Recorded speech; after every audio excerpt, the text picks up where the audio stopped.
প্রধানমন্ত্রী তারেক রহমানের PS APS protocol officer নিয়োগ পেলেন যারা। প্রধানমন্ত্রী তারেক রহমানের একান্ত সচিব ১, সহকারী একান্ত সচিব ১ এবং প্রোটোকল অফিসার নিয়োগ দেওয়া হয়েছে। মঙ্গলবার ১৭ ফেব্রুয়ারি এ সংক্রান্ত পৃথক ৩টি প্রজ্ঞাপন জারি করেছে জনপ্রশাসন মন্ত্রণালয়। জনপ্রশাসন মন্ত্রণালয়ের যুগ্ম সচিব মিয়া মুহাম্মদ আশরাফ রেজা ফরিদীকে প্রধানমন্ত্রীর একান্ত সচিব ১ হিসেবে নিয়োগ করা হয়। প্রধানমন্ত্রী যতদিন প্রধানমন্ত্রীর পদ অলংকৃত করবেন অথবা মিয়া মুহাম্মদ আশরাফ রেজা ফরিদীকে তার একান্ত সচিব ১ পদে বহাল রাখার অভিপ্রায় পোষণ করবেন ততদিন এ নিয়োগ আদেশ কার্যকর থাকবে।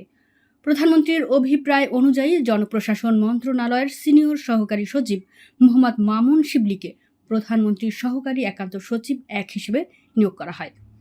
অপর আদেশে জনপ্রশাসন মন্ত্রণালয়ের সিনিয়র সহকারী সচিব মোহাম্মদ উজ্জ্বল হোসেনকে প্রধানমন্ত্রীর প্রোটোকল অফিসার ১ নিয়োগ দেওয়া হয়েছে। প্রসঙ্গত, ত্রয়োদশ জাতীয় সংসদ নির্বাচনে নিরঙ্কুশ জয় পাওয়া বিএনপি চেয়ারম্যান তারেক রহমান প্রধানমন্ত্রী হিসেবে শপথ নিয়েছেন।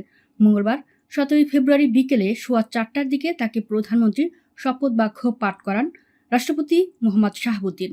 জাতীয় সংসদ ভবনের দক্ষিণ প্লাজায় এই শপথ অনুষ্ঠান অনুষ্ঠিত হয়।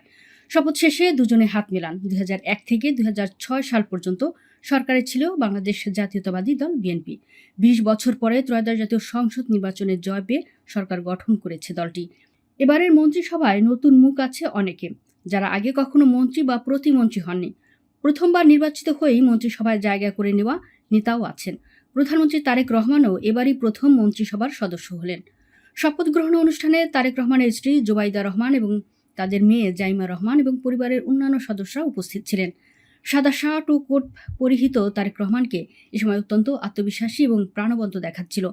স্ত্রী জোবাইদা রহমান ও মেয়ে জাইমা রহমানকে সঙ্গে নিয়ে বিকেল ৩টা ৫৮ শপথ গ্রহণ অনুষ্ঠানে প্রবেশ করলে দাঁড়িয়ে করতালি দিয়ে অভ্যর্থনা জানানো হয়।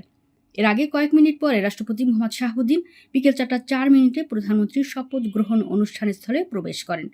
পবিত্র কোরআন তিলাওয়াতের মাধ্যমে অনুষ্ঠান শুরু হয়। জাতীয় সংসদের দক্ষিণ প্লাজায় মন্ত্রী পরিষদের শপথ অনুষ্ঠানকে কেন্দ্র করে রাজধানী ঢাকা সহ সারা দেশের বিভিন্ন স্থান থেকে বিএনপির বিভিন্ন অঙ্গ সংগঠনের নেতাকর্মীরা সহ বিভিন্ন শ্রেণী পেশার মানুষ জড়ো হয়েছেন। মঙ্গলবার বেলা ২:৩০টার দিকে দেখা যায় বিএনপির নেতাকর্মীরা বিভিন্ন স্থান থেকে স্লোগান নিয়ে মানিক মিয়া অ্যাভিনিউতে জড়ো হয়। অন্যদিকে বিভিন্ন শ্রেণী পেশার মানুষজনও জড়ো হন। রাজনৈতিক পর্যবেক্ষকরা বলছেন, ছাত্র জনতার অভ্যুত্থানে স্বৈরাচারী আওয়ামী লীগ সরকারের পতনের পর তারেক রহমানের নেতৃত্বে একটি নতুন যাত্রা শুরু করতে যাচ্ছে বাংলাদেশ। বিগত ১.৫ দশকের বেশি সময় ধরে স্বৈরাচারী সরকারের জুলুম নির্যাতনের শিকার হয় বিএনপি। সরকার বিরোধী দীর্ঘ আন্দোলনে নেতৃত্ব দিয়েছে বিএনপি। ২০২৪ সালের জুলাইয়ে ছাত্র জনতার অভ্যুত্থানে স্বৈরাচারী সরকারের পতন হয়। এরপর দায়িত্ব নেয় অধ্যাপক মোহাম্মদ ইউনূসের নেতৃত্বাধীন অন্তর্বর্তী সরকার। এই সরকারের অধীনে গত বৃহস্পতিবার একটি উৎসবমুখর সুষ্ঠু ও গ্রহণযোগ্য নির্বাচনে বিএনপি ২০৯ আসনে জয়ী হয়। বিএনপি জোটের শরিকরা ৩টি আসন পায়। বাসসের খবরে বলা হয়, বাংলাদেশের ইতিহাসে দীর্ঘ ঐতিহ্য ভেঙে নতুন সরকারের শপথ গ্রহণ অনুষ্ঠান রাষ্ট্রপতি বঙ্গভবনের পরিবর্তে জাতীয় সংসদ ভবন কমপ্লেক্সের দক্ষিণ প্লাজায় অনুষ্ঠিত হয়। কূটনৈতিক সূত্র জানিয়েছে, চীন, ভারত, পাকিস্তান, সৌদি আরব, তুরস্ক, সংযুক্ত আরব আমিরাত, কাতার, মালয়েশিয়া, ব্রুনাই, শ্রীলঙ্কা, নেপাল, মালদ্বীপ এবং ভুটান সহ ১৩টি দেশের বিশ্ব নেতাদের শপথ গ্রহণ অনুষ্ঠানে যোগদানের জন্য আমন্ত্রণ জানানো হয়েছে। আমন্ত্রিত অতিথিদের মধ্যে ভারতের লোকসভার স্পিকার ওম বিরলা নয়াদিল্লির প্রতিনিধিত্ব করেছেন।